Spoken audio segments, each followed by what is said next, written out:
Hello my YouTube comrades, I am Bmanlegoboy and thank you very much for clicking on this video. And today I have another reaction for you guys. I will be reacting to 3 Scary True Forest Horror Stories by Mr. Nightmare. So this is uploaded by Mr. Nightmare about 3 minutes ago by the time I'm watching it. And let me just take a second to explain why, for some of you who have been commenting in my videos in the past for me to react to Mr. Nightmare's videos, because you can see on my channel that I have subscribed to him. You've asked me to react to his videos. Now, let me explain why I haven't really uploaded any reaction videos. The original, creepy true horror story, I don't know what the theme of the video was, but I couldn't download the original video and put it right here where my hand is to show you guys the video. So, and not to mention, it wasn't something that I had considered of actually reacting to, because these are horror stories. These aren't funny videos like SML or anything like that, or update videos. But I'm willing to give this series a chance, and I have an offer to make. If this video can reach at least 10 likes, then I will most likely, continue reacting to Mr. Nightmare's videos for you guys. And I'm hoping that for this video, I can actually download it and actually show it right here on this video. But if not, then if this video can reach 10 likes, then I will continue the series. If not, then I'm just gonna not react to them for you guys, because if not, then it's just a waste of my time. So anyway, without further ado, let's see what horror awaits us in this video. Playing in 3, 2, 1, go.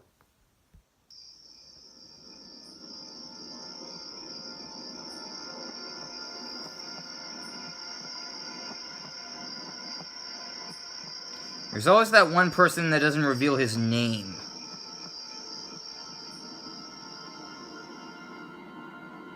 Every so often when we were little, our parents would go away for a weekend while our Uncle Ron would watch us. Our Uncle Ron has been single his whole life, but he always loved kids, so he always happily did it.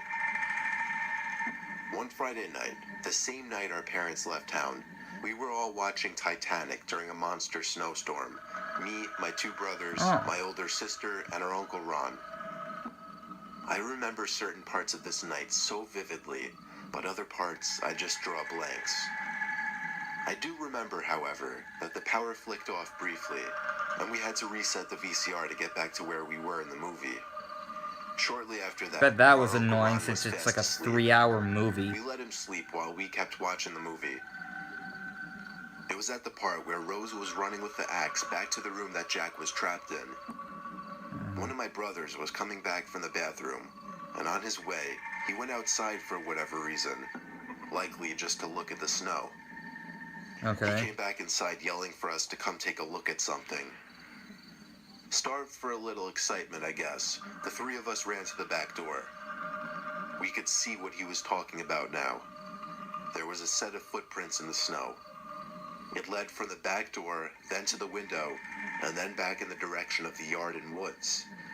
To make the matter even more eerie, he said he heard the back doorknob turn. Our sister, even though she was the oldest by 3 years, ran inside freaking out. My brothers and I, on the other hand, were kind of excited by it and wanted to follow the footprints. Why? Our sister was threatening to wake up our Uncle Ron as she saw us putting our coats and boots on. But I convinced her it'd be fine and we weren't going too far, and that we'd be together.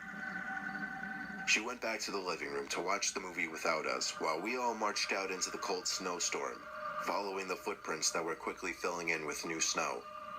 The footprints led to the woods in the backyard. The deeper into the woods we got, the deeper the footprints were.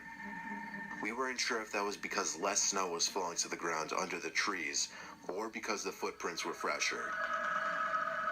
We were following those footprints for a while, until finally, we saw where they were leading to.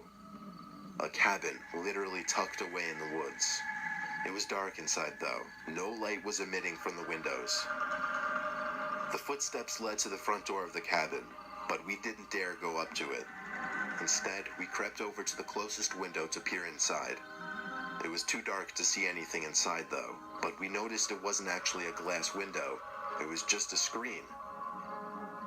Oh, that's Then even there more were two chilling. thumps from inside of the cabin. And then the sound of something sliding.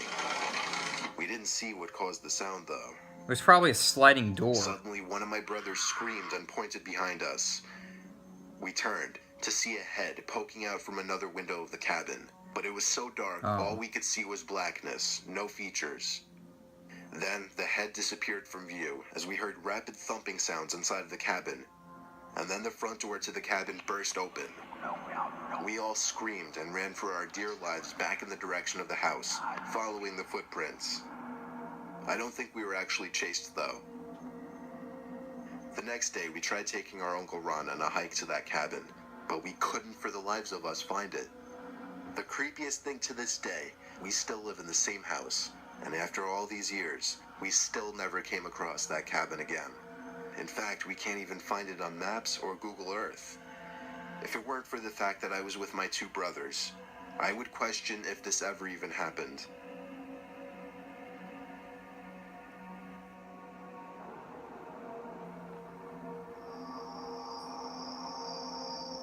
My friends, who I'll refer to as S and J, came along with me on a little camping trip near Blue Mountain National Park. We set up camp near a small pond just because it seemed like the coolest place to chill. The point of this whole trip was mainly just to get out, drink a bunch of beers with friends, and chill. I cracked open my second Budweiser, laughing it up with S and J, talking about some of our other friends with music playing in the background, overall just having a good time.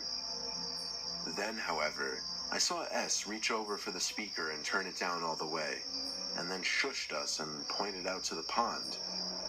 S whispered, "Do you guys see that?" Jay and I looked out to the pond. The campfire had a glow that partially reflected on the pond water, but even yet, I couldn't see what he was pointing at. S whispered, "There's something in the water." I went into the tent to get the flashlight from my bag. When I came out, S said don't, but I turned it on anyway and aimed it at the pond. The light didn't reveal anything or anyone, but we did all hear the sound of water being pushed, as if someone or something were walking in it. I turned out the light just because I was freaked out and looked at my two friends, who were both wearing cringing faces. I told S to shut off the speakers completely now. We all sat in our chairs, not really saying much anymore, just listening to the surroundings. About an hour passed, and within that time, nothing happened. So we grew more comfortable again, and things went back to normal. Eventually, I went to my tent, and S and J went to the tent that they'd be sharing, and we all went to sleep. Now that I was alone with my thoughts, however, I started thinking of that thing that S said was in the water. He never actually described what it looked like, if it was an animal or a person. My sense of hearing was heightened as I was in a state of alert, and because of that, I heard something from the woods. I sat up, since that always seems to help with concentration. I needed to hear one more sound before I could confirm something wasn't right. There was the sound again, much closer now, and I was able to confirm it was a foot hitting the ground. Whether it was a person's foot or an animal's foot was still unclear, however. I heard another footstep, this time much closer. It was clear someone or something was sneaking around our campsite. There was one final footstep. It was really close to the tent. I started texting S, but I was only able to type out the words, "There's something," before the gut-wrenching, blood-curdling scream pierced through the walls of the tent. I couldn't tell if it was the scream of a man or a woman. It's hard to explain, but it was deep enough where it could be a man, but not so deep to the point that it couldn't be a woman. The scream lasted about 5 seconds. Then there was silence. I didn't know if I should get out, call for my friends, or stay silent. I texted S, "Dude, we have to run." He responded, "What was that?" I didn't answer right away. Instead, I tried to think of what we could do. But pretty soon, S texted me again, saying the coast is clear, run for the car. I grabbed the keys from my bag, opened the zipper to the tent, and sprinted to the car, which luckily was only about 30 seconds away. We stayed in the car all night and went back the next morning for our stuff, which luckily was all still there. Still have no idea who, or even dare I say what that thing was at our campsite that night. Just happy we got out okay.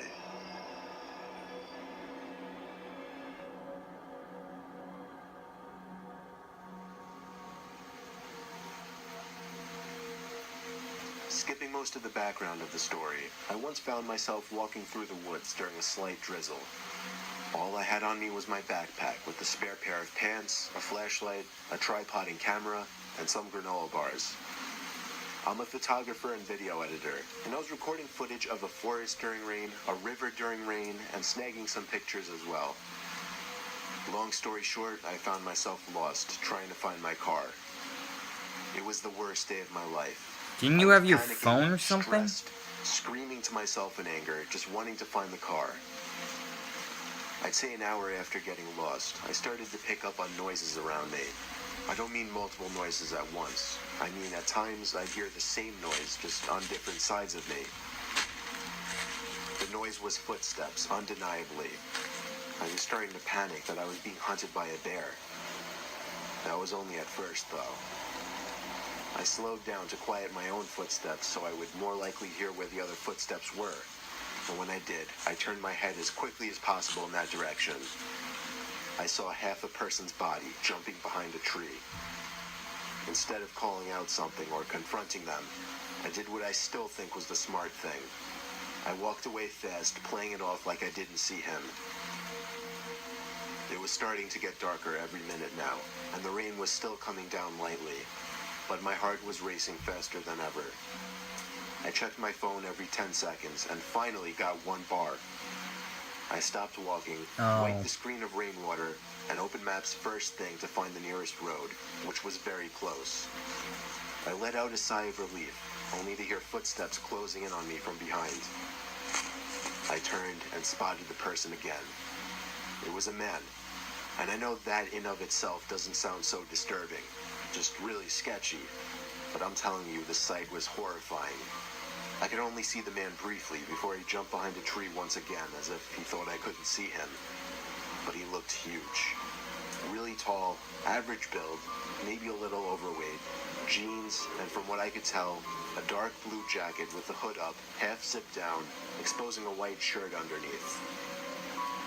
He also had on glasses, but that's all I got of his face. He was hiding behind a tree maybe 15 feet away, and over the sound of millions of raindrops, all I heard was psst, psst. Now I ran. I didn't care anymore. I was borderline about to have a panic attack. I continued running when I found the road. I ran until I thought there was no chance of him catching up to me. Then I continued walking until I finally hitched a ride from a passing car, who took me back to where I was parked. I didn't bother mentioning what happened to the driver. I just told him I got lost is all. He went on his way as I got into my car and drove the half-hour trip back home, all the while reflecting on what just happened and my life.